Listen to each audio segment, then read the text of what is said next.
பண்ணிக்கோ. தேசங்களோட பாசிகள் வேறு முன் சொல் பின் சொல்லா இருக்கணும், பின் சொல் முன் சொல்லா இருக்கலாம். அதுக்காக யோசிக்காதீங்க. எதா இருந்தாலும் கொள்கிறோம் அந்த இடத்துல கிடையாது. அதனால ராதாவானது வைக்கப்படுது. தங்கையா இருக்கக்கூடிய ருக்மணி அணிக்க ருக்மணி தான் சார்.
பருவத ராஜகுமாரி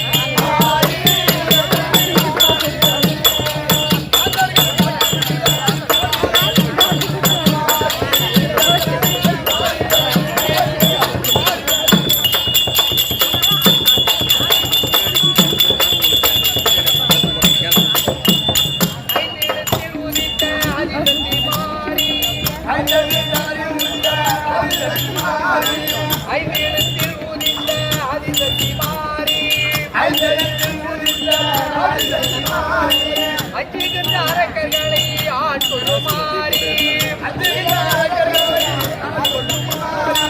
கொஞ்சம் தங்கராஜி துயரங்கள் மாறி நெஞ்சிலே அமதி தருவாய் கவரி மகம் மாறி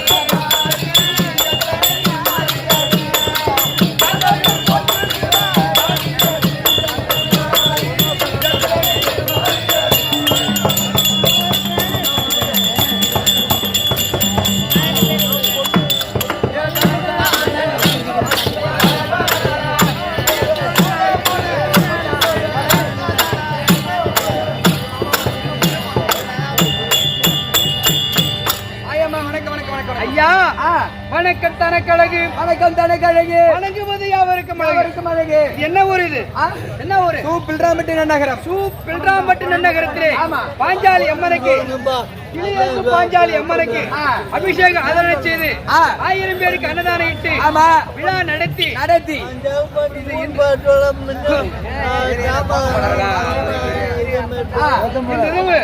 எனக்கு ஊத்திட்டு இருக்கிறாங்க. ஆண்மகனாக பிறந்து பெண் வேலை தாங்கி வந்தேன். யாரு கேட்கிறேன்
அப்படி ராதையம்மன் சொன்னீங்க பகவானுக்கு மனைவியாக இருக்க முடியும்.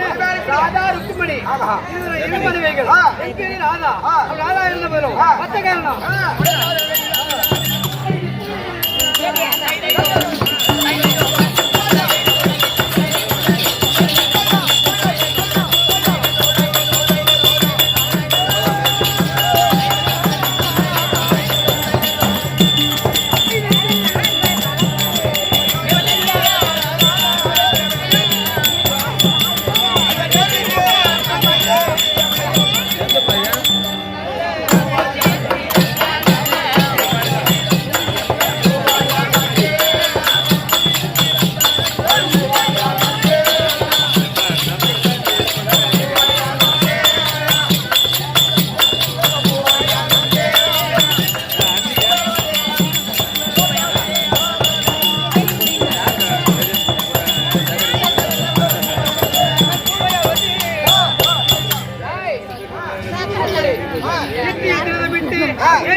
தங்கையை கூப்பிடு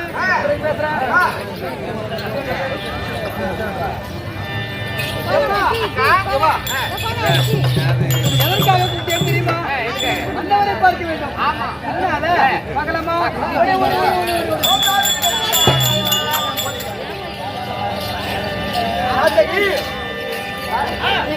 என் தேவியாக இருக்கக்கூடிய ராதா ருக்மணி வரவழைத்தேனே வந்திருக்க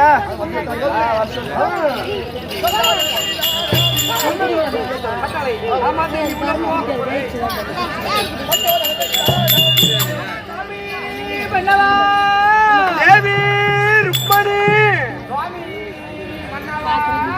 தேவி ராதா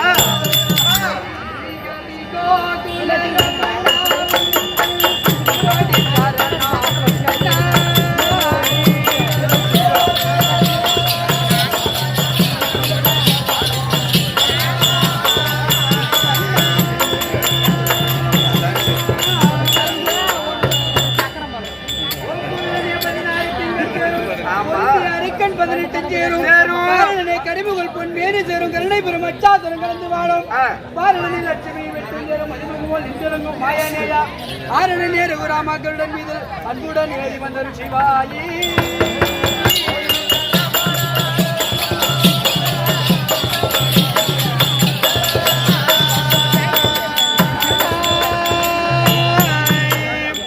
மந்திரமே அஷ்டத்திற்கு மீட்டும் சேரும் ஆழ்கிழங்கு ஒன்பது வந்து சேரும் கலந்து வாழும் நந்தி முதல் தேவர்களும் கவனியோக நமஸ்கரித்து நாள்தோறும் உன் பாதம் போட்ட அந்தரமாய்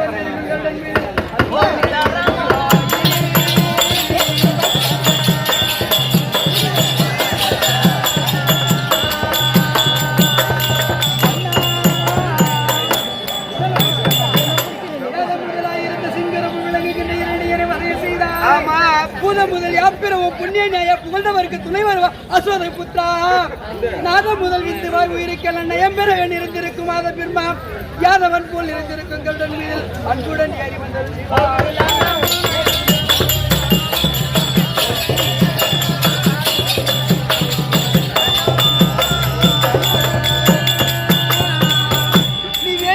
தோன்றி வந்த மாவலிக்க விண்ணவர்க்கு நரசிங்க ரூபமானார் ராகவன கிருஷ்ணனாக தானுரித்து வந்து நின்ற தரணி வாழ்க சோதனைகள் பார்த்திடுவா துணிப்போ தன்னை துஷ்டனையும் உதவி செய்து உலகம் வாழ்வாய் ஆதி முதல் ஓர் எழுத்த கல்டன் மீது அன்புடன் ஏறி வந்தாய்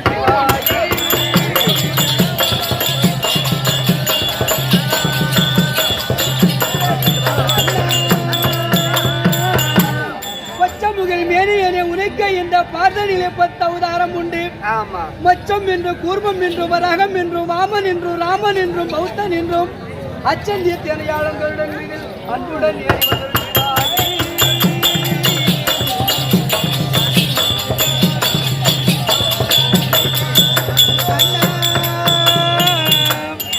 வேஷம் வரும் அடுத்த வேஷம் வரும் பேச கட்டுறாங்க கொஞ்சம் லேட் ஆகும் ஒரு 5-10 நிமிஷம் வெயிட் பண்ணு 10 பொறுத்தீங்க பறந்தோட நெஞ்சில் வாவா காயாம்பு நிறமுடனே கரையில் வாவா கரிமுகல் மேனியனே கருத்தில் வாவா என்னாவில் இருக்க வாவா நாள்தோறும் உன் பாதம் துதிக்க வாவா ஆயிரம் குலத்தில் இருக்கவனே கருடன் மீது அன்புடன் ஏறி வந்தது சிவாயி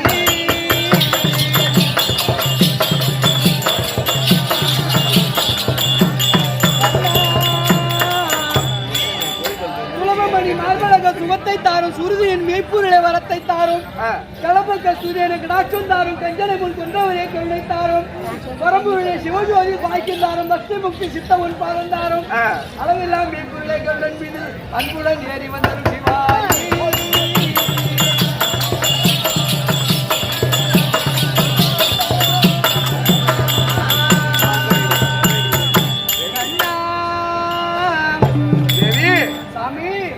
திவ்ய பொற்பாதங்களை பாதத்திற்கு ருக்மணி இருவரண்டு பேர்களும் சரி அதாவது பன்னீரை கொண்டு பாதத்தை கழுவி பட்டு முந்தானியால துடைத்து அதே விதமான மரங்களை கொண்டு வந்து பாதத்திலே வைத்து வணக்கம் ஐயா தேவி இந்த கணவருடைய பாதத்தை பணிய வேண்டும் என்று நந்தவன ஓடோடி சென்று வேண்டிய மலர்கள் எல்லாம் பறித்துக் கொண்டு வந்து என் காலடியில் வைத்து நந்தவன ஓடோடி சென்று வேண்டிய மலர்கள் எல்லாம் பறித்துக் கொண்டு வந்து என் காலடியில் வைத்து பாப்பா தீய குச்சி என் பாதத்தில் பணிந்து என் பாதம் மனிதனால தேவி என்னதான் பண்றதுன்னு எனக்கு தெரியல அக்க போற எனக்கு தேவி உன்னை வாழ்த்த வார்த்தையும் எனக்கு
அந்த கணவருடைய பாதத்தை பணியிறது எப்படின்னு கத்துக்கணும்னா உங்க 2 பேரை பார்த்துதான் கத்துக்கணும். நீங்க பணித வேகத்தில் எனக்கு பேசுவதற்கு வார்த்தையானதே வரவில்லை. அவள் அழகா பொண்டாட்டி வாயாடி, சின்ன பொண்டாட்டி வாயை திறக்க மாட்டேன்றா. அவள் அருமையான சரி. அப்படி இருந்தாலும் என் பாதத்தை பணிதபடினால் தீர்க்காய்ச்சி பெற்று மஞ்சள் குங்குமத்தோடு வாழ்ந்திருப்பீர். அப்படியா? ஒரு வார்த்தை கேட்கலாமா? கேளு.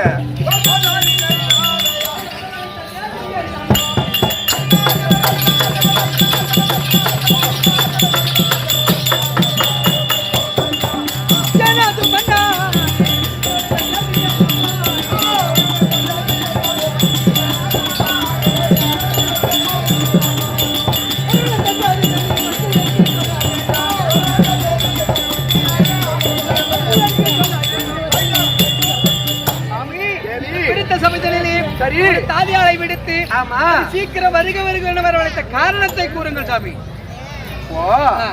அமர்ந்திருக்கும் மாபெரும் மக்கள் சபை முன்பதாக எத்தனையோ வாசகர் அமர்ந்திருக்கலாம். வாசகர்னா இந்த ஊர்ல ஆமா பாரதம் ஆடி ஆடி ஆடி ஆடி ஆடி இந்த ஊர்ல சின்ன பசங்களை கேட்டா கூட அந்த பாரதத்துல அடுத்த வரி என்னன்னு சொல்லுவாங்க. எனக்கு பின்னாடி சொன்னாங்க. அப்படியேப்பட்ட நன்னகரத்தில் ஒரு பில்ராம்பட்டை அடுத்த அப்பனந்தல் அந்த நன்னகரத்தில் ஆரோன்னா 18ஆம் நாள் சண்டை.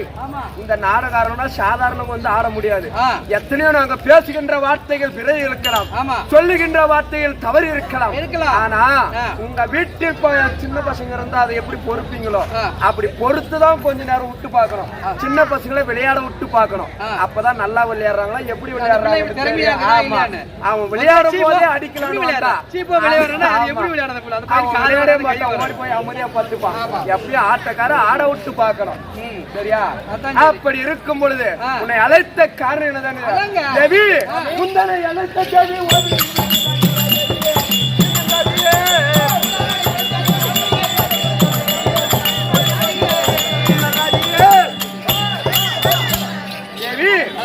அழைத்த காரணம் என்ன தெரியுமா?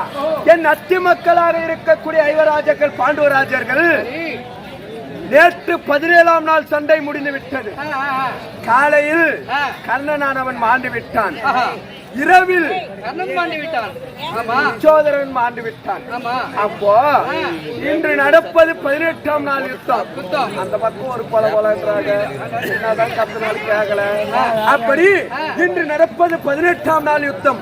அந்த 18ஆம் நாள் யுத்தம் எப்படி நடக்குமோ எப்படி ஆகும் யாருக்கும் தெரியவில்லை. அதனால என் அத்தி மக்களாகி இருக்கக்கூடிய ஐவராஜாக்கள் கூப்பிடுறாங்க. நான் போய் பார்த்துட்டு வரேன். போயிட்டு வாங்க சாமி. எதுவும் இல்ல. சரி, அதனால போயிட்டு வரட்டுமா?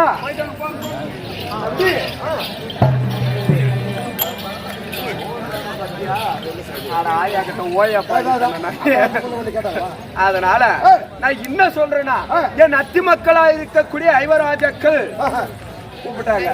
நேற்றோடு ஒருவனுடைய சபதம் முடிந்து விட்டது. எப்படி? அர்ஜுனுடைய சபதமானது முடிந்து விட்டது. கர்ணனை கொன்று விட்டான். இன்று இருப்பது 4 பேர். 4 பேருடைய சபதமானது இன்று 18ஆம் நாளில் தான் நடக்க வேண்டும். அதனால தர்மனாகிரம் மாமா வர வேண்டும் என்று கூவி அழைக்கிறான். அதனால மாமா வந்திருக்கணும் போய் சொல்லுவாங்க.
உங்கள் திருவடிகளே சரி தர்மா, இந்த மாமனுடைய பாதம் ஒரு பாதம் என்று பண்ணியிருக்கிற. ஆனா தர்மனானவனை பகவான் எப்படியும் எதிர்வனுக்கு வைக்கணும். உண்மை. ஏன்னா தர்மனோட 32 வினாடிகள் மூத்தவரான் தர்மர். அப்போ ஒரு பெரியவரானவர் சின்னவனை வணக்கம் வச்சா ஒரு சின்னவனானவன் எதிர் வணக்கம் வைக்கணும். அதுதான் நல்லது. அந்த கண்ணாடிக்காரனை பார்த்து நான் வணக்கம் வச்சா அவன் திருப்பி எனக்கு வணக்கம் வைக்க தேவையில்ல. ஆனா இவன் எனக்கு வணக்கம் வச்சா நான் திருப்பி வைக்கணும். ஆயா கட்ட ஓயப்பா இந்த ஐயப்போ. சரி, அதனால தர்மா அந்த பொறுமையோர் குணமடைத்த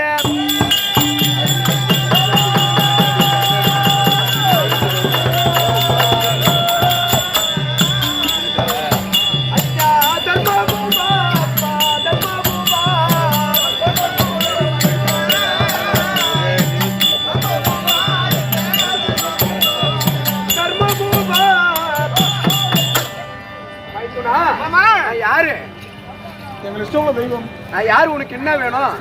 மாமாவா? இந்த மாமா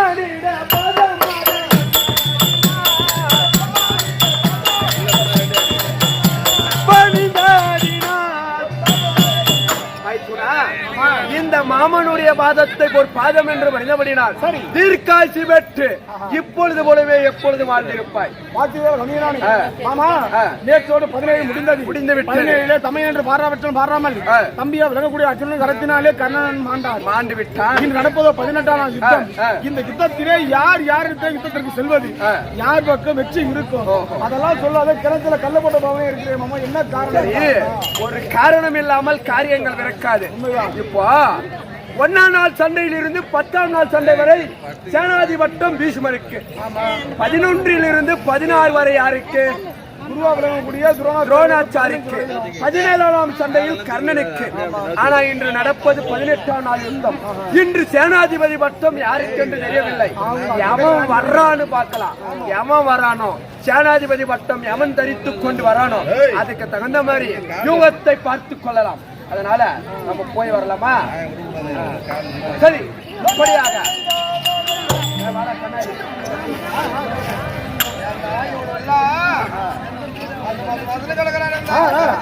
வந்த உடனே சாப்பாடு போடு சாப்பிட்டல. ஏன் வரத்துக்கு எனக்கு உனக்கு அவ்வளவு கஷ்டம்? இப்போ தர்மரானவன் பகவானை கூப்பிட்டு 18ஆம் நாள் யுத்தம் எப்படி நடக்க போகிறது, யாருக்கு ஜெயமானது கிடைக்குமோ, அப்படி ஒரு பட்சம் இருந்தாலும் இவ்வளவு நாளா என் தம்பி தான் சண்டை போடுறாங்க. ஆமா, நான் என்ன சரி நான் சொல்றேன் ஒண்ணு. சபதமானது வைத்தவர்கள் 5 ராஜாக்கள். ஆமா, நேற்றோடு ஒருவன் சபதம் முடிந்து விட்டது. கர்ணனை கொன்றான், அவன் சபதம் முடிந்து விட்டது. ஆனா நீ தானே சபதம் பண்ணல இல்லையா? இது வரைக்கும் சபதமே செய்யலாமா? சபதம் பண்ணலையா? மத்தியா சின்ன வாயை வச்சுன்னு போய் பிடிக்கிறாங்க. யாருக்கிட்ட சொல்லுகிறேன்? அந்த 18ஆம் படியில் திரௌபதியை துயில் உருவும் பொழுது நீ ஒண்ணு சொன்னீங்க, ஞாபகம் இருக்கா? என்ன மாமா சொன்ன? பாரு, என்ன சொன்னு கேள்வி இப்போ ஜல்லியனாக இருக்கக்கூடிய யாரு? எங்க தாய் மாமா. அந்த தாய் மாமனை கொல்வேல் என்று சபதம் வச்சு. ஆமா, இந்த உலகத்தின் அணியில தாய் மாமனை கொன்றவன் யாராயிலும் ஒருவன் இருக்கிறாரா? இப்போ திரௌபதி ஒரு பெண்ணை தொட்டு துயில் உரியும் பொழுது அவங்க பக்கம் தானே சாதகமாக பேசினார்கள். ஆமா, தாய் மாமனை கொல்வது நல்லதா? 13ஆம் நாள் யுத்தத்தில் யாரு அர்ஜுனுடைய மகனாக சுபத்திரை மகனாக இருக்கக்கூடிய அபிமன்னனை கொன்றானே, அது நீதிதானா? நீதி இல்லதானே? இருக்கும்படியான எங்க சாமிய தர்மர் தான் சொல்றாரு. இருக்கும்படியான 14 இது வரைக்கும் தாய் மாமனை கொன்றவன் யாரு? அவனை காட்டுக்கு எங்க தாய் மாமனை நான் கொன்றன்னு சொல்றாரு. அதுல தாய் மாமனை கொன்றவன் நீதிதான சாமி? சொல்லுங்க. பாத்தியா, இந்த நாய் கரெக்டா இருந்தா இந்த நாய் கரெக்டா இருக்குமான்னு சொல்ல வரான் சாமி. தாய் மாமனை கொன்றவர் உலகில் ஒருவர் இருந்தால் நான் தாய் மாமனை கொன்றன்னு சொல்றாரு. இருக்கும்படியான ஏற்கனவே காலத்துல கம்சனை கொன்றவன் இந்த பூமி பாரத்தை தீர்க்க வேண்டும். அந்த மாமனாக இருக்கக்கூடிய கம்சனையும் அடிக்க வேண்டும். அதற்காக தான் இந்த கண்ணன் அவதாரம்.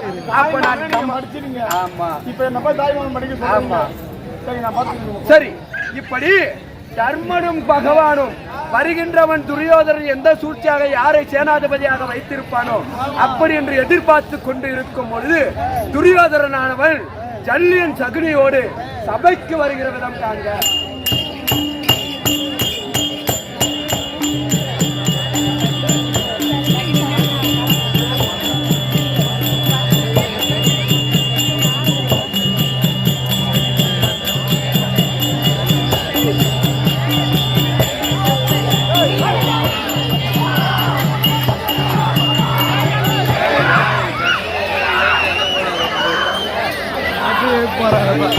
கொஞ்சம் நவந்து உட்காந்து பின்னாடி